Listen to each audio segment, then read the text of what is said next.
এই যে চাচা পানি মারতেছে কাজে। চাচা পানি মেরে ভাসায় দিছে বিল্ডিং।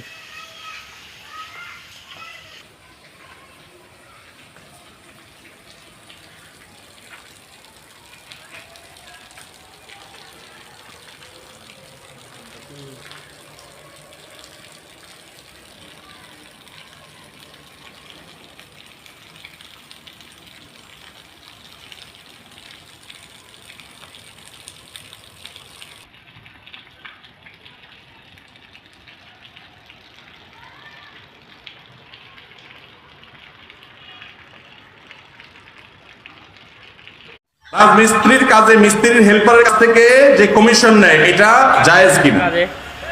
অনেকে এই ব্যবসাটা করেন, ম্যান পাওয়ারের বিজনেস বা এই টাইপের বিজনেস এরকম হয় যে ঠিক আছে মালিকের সাথে চুকাইছি 500 টাকা করে, কিন্তু জোগাড়ি বা যাকে আমি কাজটা দিব তাকে দিব 450 টাকা, আর 50 টাকা আমার। এটা জায়েজ আছে কিনা? উত্তর হলো, যদি এমন হয় মালিকের সাথে আপনি কন্ট্রাক্ট করেছেন তোমাকে আমি লোক দেব, তুমি 450 করে টাকা দিবা, এটা তোমার সাথে আমার হিসাব। আর মিস্ত্রির সাথে সে যদি বলে আলাদা চুক্তি করে তোমাকে আমি 450 দেব, এই কাজ, এই কোয়ালিটি, এই সময়, তাহলে সেক্ষেত্রে এটা জায়েজ হবে।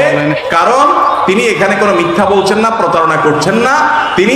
তিনি এক ধরনের পারিশ্রমিক তার, তিনি যেহেতু মধ্যস্থতা করে লোক খুঁজে এনে সেখানে মিস্ত্রির কাজে মিস্ত্রির হেল্পারের কাছ থেকে